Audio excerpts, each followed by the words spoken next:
سلام خدمت همه دوستان عزیز. من وفا مصباحی هستم، در خدمتتون هستم با جلسه دوم با آموزش نی. جلسه قبل ما یاد گرفتیم که چطور صدای ساز نی رو در بیاریم. حالا این جلسه میخوایم که نحوه انگشت‌گذاری رو روی این ساز یاد بگیریم و البته نوت‌های موسیقی رو.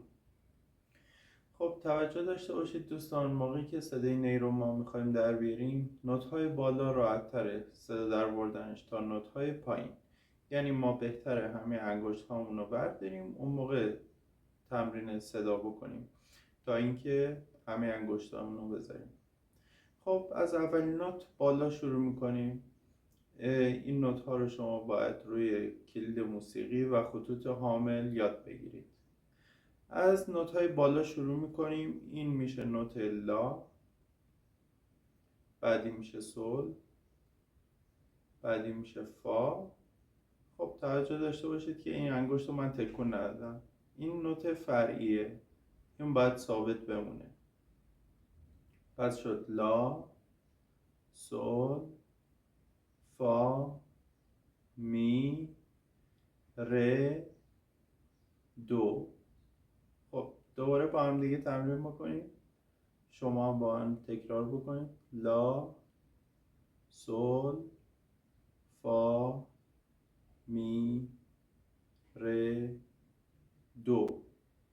خب اینها رو باید جاشو روی اون خطوط حامل باید یه مقداری زمان بذارید تا حفظ بکنید کامل. خب ما میخوایم موقعی که صدای ساز رو در بیاریم ممکنه که صداش قاطی بشه، ممکنه صدای زیر در بیاد، صدای بم. ما چند تا صدای مختلف داریم توی ساز نی. صدای بم هست، صدای اوج یا زیر و صدای قیست و صدای پس قیست. شد 4 نوع صدا. خب ما از صدای بم باید شروع بکنیم. برای شروع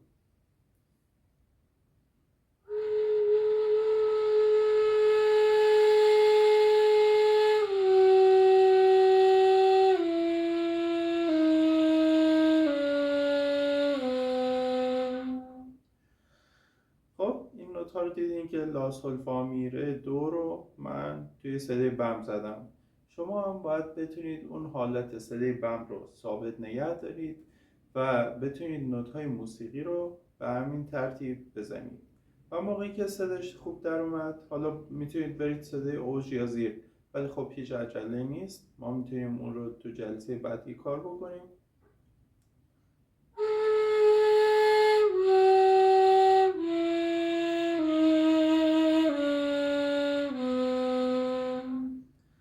به این ترتیب این بود جلسه دوم با آموزش نحوه انگشت‌گذاری و نوت‌های موسیقی روی نی.